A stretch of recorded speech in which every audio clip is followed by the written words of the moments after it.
This is Segue, a weekly program exploring the lives and work of the people of Southern Illinois University Edwardsville.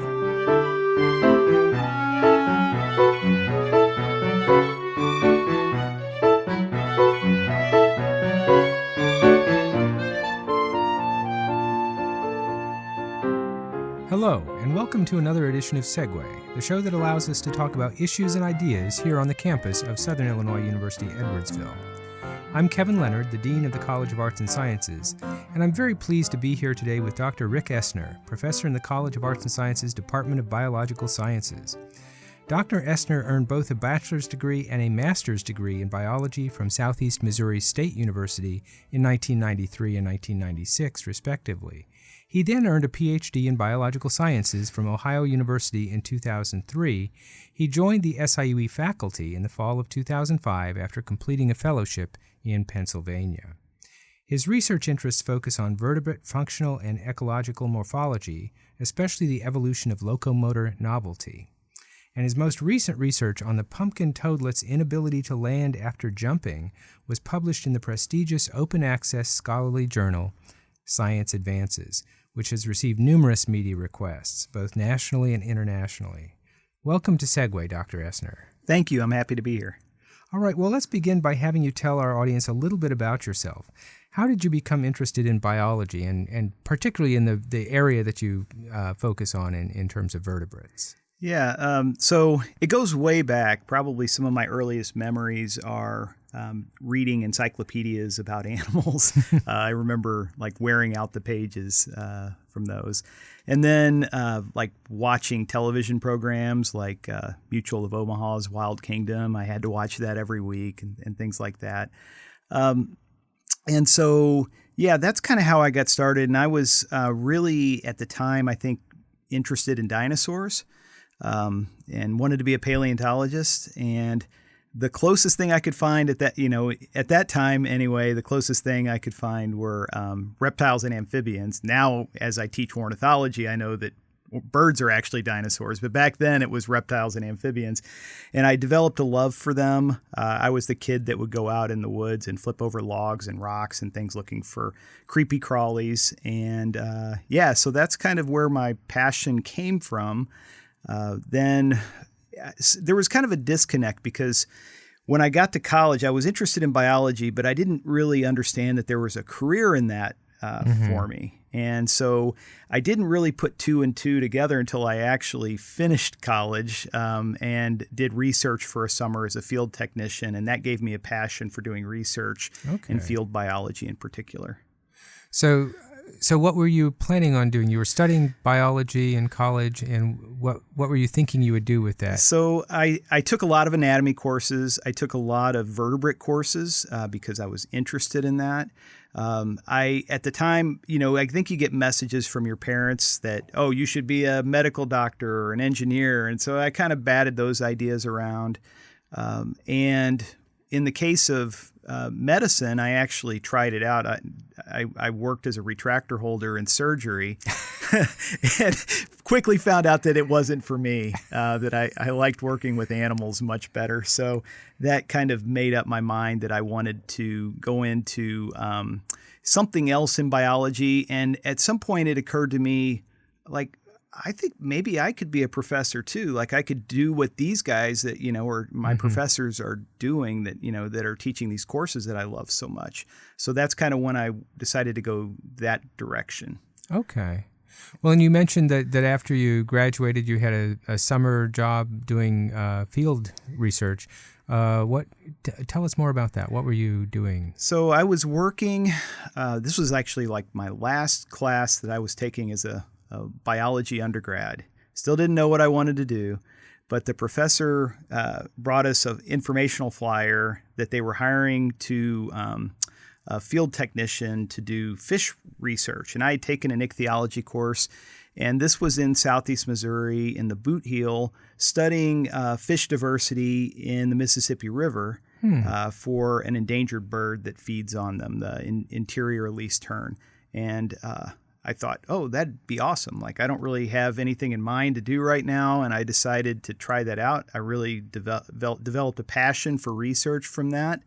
and decided to go to grad school. And when I became interested in locomotion was basically through the influence of my master's advisor, who worked on animal locomotion and really kind of encouraged me, let me know that there was still a lot left to do in that area. Like, one of the things that students often have problems with in terms of biology and careers is they think everybody's already done everything. Like, they think there are no questions left.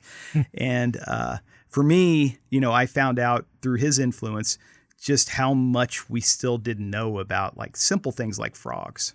Oh, okay. So have you devoted most of your research to locomotion? Is that your primary area of interest? Yeah, I started out working with mammals. Okay. I actually worked on flying squirrels for my master's and doctoral research, studying their locomotion. That was a case where, again, we didn't know much about how flying squirrels move through the air. And I kind of really decided to do my PhD on that topic because I had helped with filming a documentary with the BBC at the time. They came to our lab because we had a colony of squirrels, and they were doing a documentary on gliding mammals. And for the first time, I got to see with high-speed video what their behavior looked like, because it happened so fast when they glide from tree to tree. We really slowed it down and got to see what was happening. And I realized that, no one has ever described this before. So I want to do that for my doctoral work. So that's kind of where that started. Okay. And then from there, I started working with frogs during my postdoctoral research at the University of Pennsylvania. And I realized that we weren't really looking at the proper group of frogs to answer evolutionary questions. We were looking at really advanced jumping frogs, and I wanted to study something that might be informative about how frogs used to jump. And so I started working, as soon as I came to SIUE, I started working with a group of frogs that diverged from other frogs 200 million years ago. Mm-hmm. And kind of the rest, it's just basically been expanding studies of jumping and landing behavior in various groups of frogs. Okay. Well, I do think when you mentioned flying squirrels, I think I've seen that documentary, actually. It's in my distant memory that I've seen something where they were using high-speed photography that they could slow down and really focus on that. So that's fascinating. So as I mentioned in the introduction, you and your other researchers recently had a study published in Science Advances. Can you give us a brief overview of this study? Yeah. So this actually goes back to my study of this ancient group lineage of frogs that split off from other frogs 200 million years ago. We found that this group of frogs diverged from other frogs before they evolved the ability to control landing. So they're kind of all frogs can jump pretty much the same way.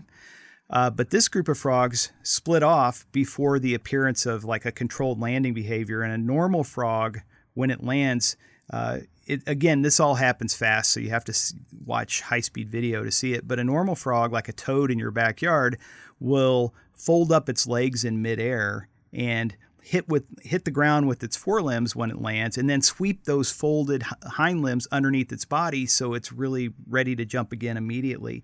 These frogs basically just kept their legs extended, belly flopped, and skidded to a stop, and then they would recover their legs. So we proposed that was an ancient behavior, and that jumping evolved as kind of this two-step process with, the power jumping with the hind limbs appearing really early, and then controlled landings appearing later. So I was presenting on this work at SIUE. Actually, we hosted a conference for a regional conference, a St. Louis Ecology and Evolution Conference. And there was someone in the audience that saw me give a presentation on this, and they tweeted about it. And that's how my colleagues in Brazil found out about my work. They read the paper. they contacted me to see if I would be interested in working on the world's smallest vertebrates, which are these little tiny frogs from the rainforest in Brazil. And I was excited about that. I didn't know much about this particular group of frogs. I looked it up, and I was really intrigued when I saw what they look like. They're really kind of cartoonish looking frogs. It was kind of a great opportunity to work on something that's just really charismatic and interesting. Okay. Well, and the study focuses on why the pumpkin toadlets aren't able to land, right? So that relates to your earlier, or they aren't able to land gracefully, I should say. Yeah. So their jumping is fine. It's the landing that's the problem. And what we think is happening in these frogs, when an animal gets really small, there are trade-offs that are made. So in the case of these frogs, they don't have their full complement of digits. So they'll have maybe 2 toes and 3 fingers, or vice versa. I can't remember which, but they have digit reduction. None of these species that I worked with had a tadpole stage. They go straight from egg to like a miniature version of the adult. Oh, wow. So direct development. Not all miniaturized frogs are like that, but most of them are. They skip the tadpole stage. So there are trade-offs. When you get really tiny, you have a lot of surface area relative to your volume, so you dry out really easily. So I was interested in that, and one of the things when we filmed them and saw that they were really different from most other frogs, but similar to the frogs that I had worked on previously, that split off early in from the frog family tree. We thought immediately that, this must be a size-related characteristic, because these frogs, the pumpkin toadlets, are from an advanced group of jumping frogs that are generally good jumpers. We compared these pumpkin toadlets to their closest relative, which is non-miniaturized frogs. It's like a typical looking frog. It jumps like other frogs. It has normal jumping behavior. But when we looked at these things, they basically kept their hind limbs extended, didn't have any kind of preparation for landing. They do backflips, they do cartwheels, you name it, they're all over the place. They roll over in midair, they land on their back a third of the time. They don't have control, and we think that this is an example of another trade-off, that these frogs have gotten so small that the system that they use to control their posture in midair, which is their inner ear, that consists of these structures called semicircular canals, which are tubular structures that are oriented in 3 different directions that give you information on rotational motion. And they tell the frog, hey, you're rotating this particular way, you're in this position, it's time to prepare for landing. Well, those frogs aren't able to do that. And so without that vestibular feedback, they just they stay in their launch posture.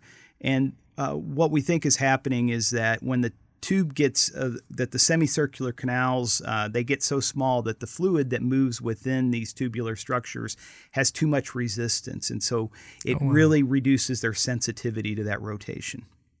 Okay. Now, correct me if I'm wrong, but these are frogs that have evolved to be really, really small. Mm-hmm. And what are the advantages of that evolution that they've become so small? Yeah, so that's always fascinating to me. So, it's always, with biology, it's always cost-benefit analysis, mm-hmm. right? So there are costs, there are benefits. One of the benefits to being that small is, and this is still being researched, but one of the ideas is that it opens up food resources. There's a lot of tiny little invertebrates in the forest floor, in the leaf litter where these frogs are found, and that's available to them, and it may not be available to other frogs, or it's not worth their effort. But for a pumpkin toadlet, an ant is a huge meal, right? So, mm-hmm. and it may also help them to escape notice by predators. So, mm-hmm. There are potentially a lot of advantages to being small that make it worth the cost of having uncontrolled landings. Mm-hmm. Okay, that's really fascinating. So your work has gotten a lot of attention lately. I've seen an interview that you've done on CNN, CBC, NPR, and there's lots of tweets, a lot of sharing on social media. What's that like for you to have published something that has gotten that kind of attention? Yeah, I would say it's a little overwhelming. I'm not used to getting really much attention at all from my research. Most biologists, you publish it and maybe a few of your colleagues might mention, oh, yeah, I saw your paper. But yeah, I had a lot of interview requests. It's been tweeted all over the place. And I think, I'm pretty excited about it. I hopefully some of the science breaks through and people learn a little bit about the natural world. But I mean, clearly the videos are hilarious. So that's what's drawing people to the research. But yeah, there's an interesting evolutionary story there as well, and hopefully some of that filters through. But yeah, it's been pretty eye-opening in terms of how this all works in terms of the media outreach and stuff. That's I never really experienced that before. Yeah. Well, it's certainly a fascinating thing for me to watch, because I'm being alerted that you're being interviewed, and it's wonderful. I mean, I think it's great that your work has received this attention, but it's also kind of unusual. I mean, because again, not just biologists, but people across the academy, people across the college do their research, and they don't usually get a lot of media attention for even really important findings that they do. So I think that there's something that attracts people to the pumpkin toadlet. And what do you think that is? Yeah. Well, so in my other, I teach a wildlife management course and talk a lot about conservation, and I talk about the importance of charismatic megafauna. That gets people's attention. Things like grizzly bears and elephants, people love that kind of stuff. This is kind of on the other end of the scale, I guess, the size scale. These are charismatic microfauna. These are tiny little guys that are just really attractive. They're brightly colored. Just the word pumpkin toadlet is kind of endearing. They are, they're pumpkin colored, many of them. They have big dark eyes. They have kind of a grumpy looking face. So they're made to break the internet really when you see them. And the fact that their behavior is so funny is, I think, kind of icing on the cake. Yeah. So I've been thinking about this a lot lately. And I just think that human beings are kind of naturally attracted to frogs compared to other vertebrates. Mammals we can relate to. Everybody kind of understands mammals and birds, but for other critters like snakes and lizards, and it's harder for humans to relate to them, salamanders. But frogs, I think they see them as harmless and cute, and so I think that's part of it as well. Okay. Well, and certainly for me, I don't know if everybody has this response, but when I hear frogs, and I've been walking through parks in St. Louis, and these little teeny frogs making a tremendous amount of noise, and they get quiet when you walk by them, and that always fascinates me. The sound of the frogs, as well. So I think there's an appeal there. So what implications does your research have, do you think, for the general public? So maybe in a couple areas. One obvious one would be so we found an example in nature of vestibular dysfunction. So a lot of humans suffer from vestibular disorders of the inner ear. And there's potential here to look at a naturally occurring system where the vestibular system isn't working properly to control movement, and so that might be of interest to researchers. I guess for another potential use might be for Hollywood if they were to ever design produce a Hollywood movie that actually took some of these things into consideration. And so the reason I mention this is that when I teach I teach courses in comparative vertebrate anatomy, and I like to use movie monsters as an example of like teaching kind of biomechanical principles and scaling and things like that. And I spend time talking about the problems with like King Kong and why he wouldn't actually exist in nature and things like that based on size. And the smaller end of the scale kind of gets ignored very often. And so with like movies like Honey, I Shrunk the Kids, if you imagine that you shrink a human down to that size, well, they're going to have vestibular problems, right? So maybe they could incorporate that into the sequel, I guess. All right. Well, what's next on your research agenda? So yeah, this has opened up a lot of potential avenues for research. One of the first things I'd like to do is image.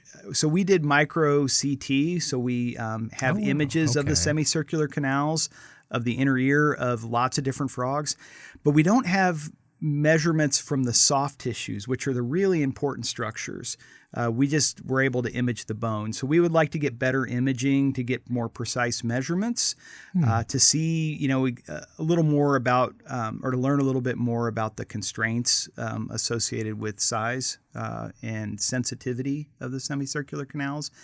We would also like to look at the juveniles of these frogs because they're way smaller than the adults. And so I didn't have the opportunity to work with any juvenile frogs, but I would like to have the opportunity to do that because they must be able to move around and jump like the adults. And so we'd like to study that.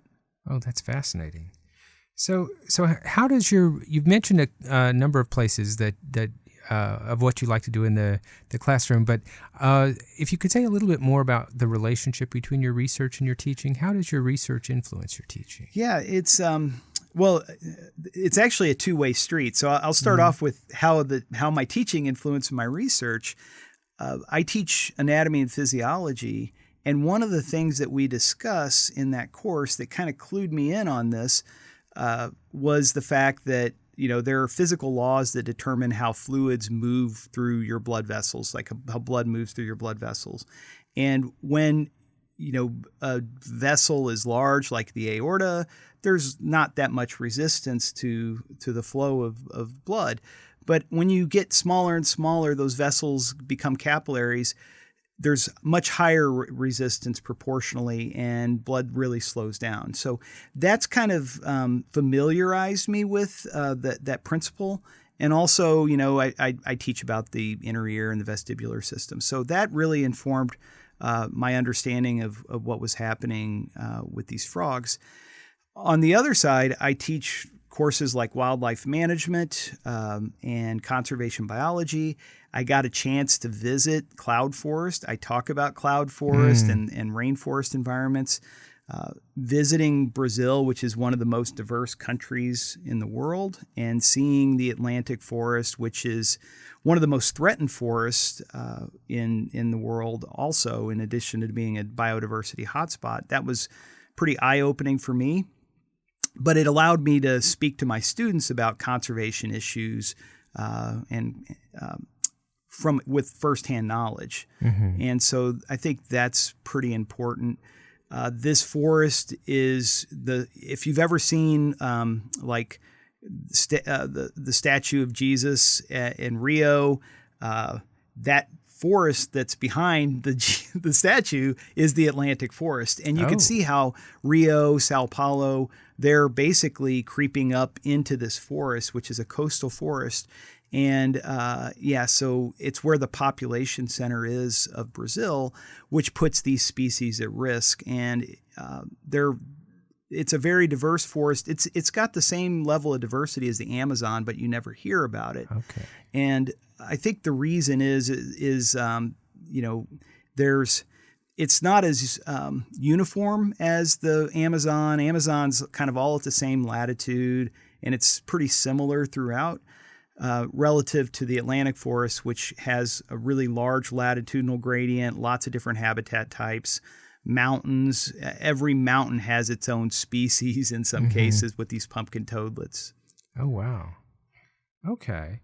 And of course, for the last couple of years, we've been dealing with the COVID-19 pandemic, and how has that affected your teaching?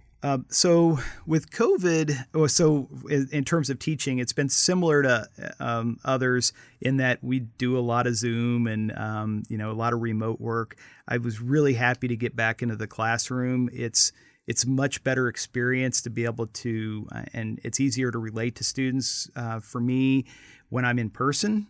So I really, and to answer questions and to kind of have that back and forth dialogue.